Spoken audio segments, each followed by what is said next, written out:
بسم اللہ الرحمن الرحیم۔ اصحاب کہف ایمان کی حفاظت کے لیے غار میں چھپ جانے والے نوجوانوں کا ایمان افروز قصہ۔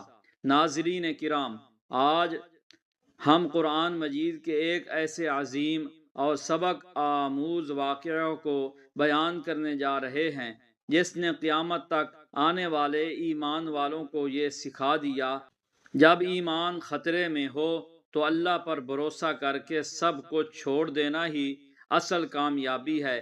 یہ واقعہ ہے اصحاب کہف کا۔ وہ چند نوجوان جنہوں نے ایک ظالم بادشاہ اور مشرکانہ معاشرے کے مقابلے میں اپنے ایمان کو ترجیح دی۔ یہ قصہ قرآن مجید کی سورۃ الکہف میں بیان ہوا ہے، اور خود اللہ تعالیٰ نے فرمایا کہ یہ واقعہ نشانیاں رکھتا ہے، عبرت رکھتا ہے اور دلوں کو زندہ کرنے والا ہے۔ ناظرین، ایک زمانہ تھا جب ایک سرزمین پر ایک ظالم بادشاہ حکومت کرتا تھا۔ وہ خود بھی شرک میں مبتلا تھا اور اپنی قوم کو بھی زبردستی بتوں کی عبادت پر مجبور کرتا تھا۔ جو کوئی اللہ واحد پر ایمان لانے کی جرات کرتا اسے سخت سزائیں دی جاتی، قید کیا جاتا یا قتل کر دیا جاتا۔ اسی قوم میں کچھ نوجوان ایسے بھی تھے جن کے دلوں میں اللہ تعالیٰ نے ہدایت کی روشنی ڈال دی تھی۔ یہ نوجوان بظاہر عام تھے، مگر ان کے دل غیر معمولی ایمان سے بھرے ہوئے تھے۔ وہ جانتے تھے کہ یہ بت کچھ نہیں، نہ سن سکتے ہیں، نہ فائدہ پہنچا سکتے ہیں، نہ نقصان۔ ایک دن یہ نوجوان آپس میں جمع ہوئے اور انہوں نے دل کی بات زبان پر لے آئے۔ انہوں نے کہا، ہمارا رب وہی ہے جو آسمانوں اور زمین کا مالک ہے، ہم اس کے سوا کسی کو معبود نہیں مان سکتے۔ اگر ہم نے ایسا کیا تو یہ بہت بڑی گمراہی ہوگی۔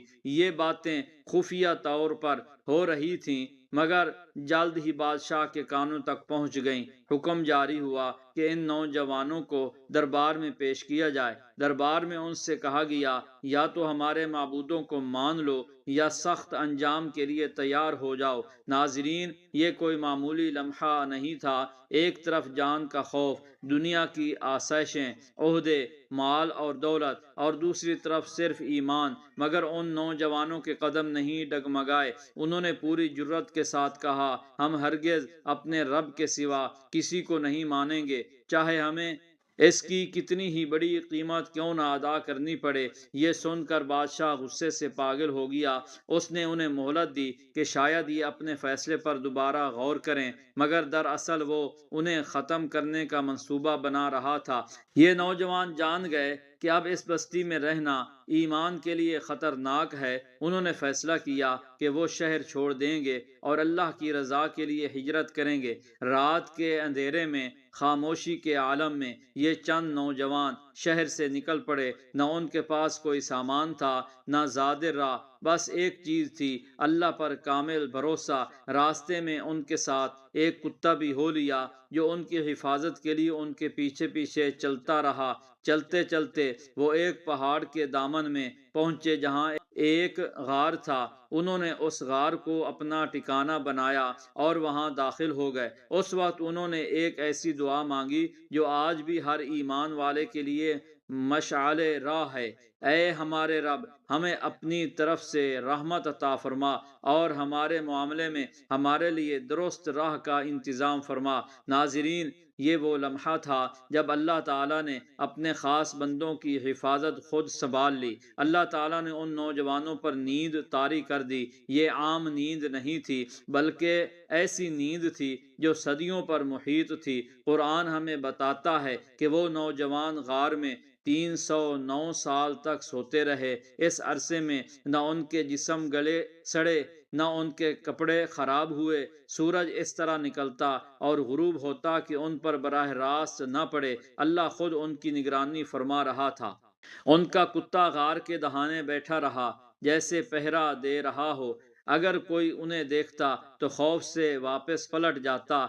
ادھر شہر میں لوگ انہیں تلاش کرتے رہے، مگر وقت کے ساتھ ساتھ یہ قصہ ایک داستان بن گیا۔ نسلیں بدل گئیں، حکومتیں ختم ہو گئیں، اور وہ ظالم بادشاہ بھی مٹی میں مل گیا۔ پھر اللہ تعالیٰ نے ایک دن چاہا کہ اس واقعہ کو دوبارہ زندہ کرے تاکہ لوگوں کو معلوم ہو کہ اللہ کی قدرت کیا ہوتی ہے۔ اللہ تعالیٰ نے ان نوجوانوں کو نیند سے بیدار کر دیا۔ جب وہ جاگے تو ایک دوسرے سے کہنے لگے، ہم کتنی دیر سوئے ہوں گے؟ کچھ نے کہا، ایک دن یا دن کا کچھ حصہ۔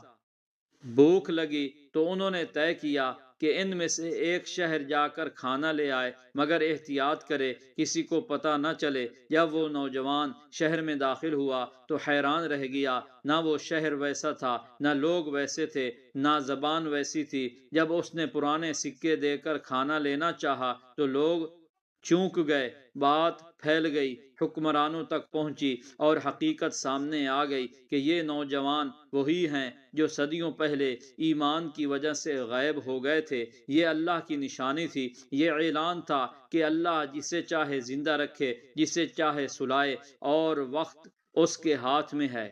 جب لوگوں کو پورا یقین ہو گیا تو اللہ تعالیٰ نے ان نوجوانوں کو دوبارہ اپنے پاس بلا لیا۔ اس طرح وہ ایمان پر ثابت قدم رہتے ہوئے دنیا سے رخصت ہو گئے۔ ناظرین کرام، اصحاب کہف کا قصہ ہمیں یہ سبق دیتا ہے کہ ایمان سب سے قیمتی دولت ہے۔ باطل کے سامنے سر جھکانا ہلاکت ہے۔ اللہ پر بھروسہ کبھی ضائع نہیں جاتا۔ اللہ اپنے نیک بندوں کی حفاظت ایسے طریقوں سے کرتا ہے جن کا انسان تصور بھی نہیں کر سکتا۔ آج کے دور میں بھی اگر کوئی نوجوان ایمان کی وجہ سے مذاق کا نشانہ بنتا ہے، مشکلات میں گرتا ہے یا حق پر چلنے کی قیمت ادا کرتا ہے، تو اسے یاد رکھنا چاہیے کہ اصحاب کہف کا رب آج بھی وہی ہے۔ اللہ تعالی ہمیں بھی ایسا مضبوط ایمان عطا فرمائے اور ہمیں حق پر ثابت قدم رکھے۔ آمین یا رب العالمین۔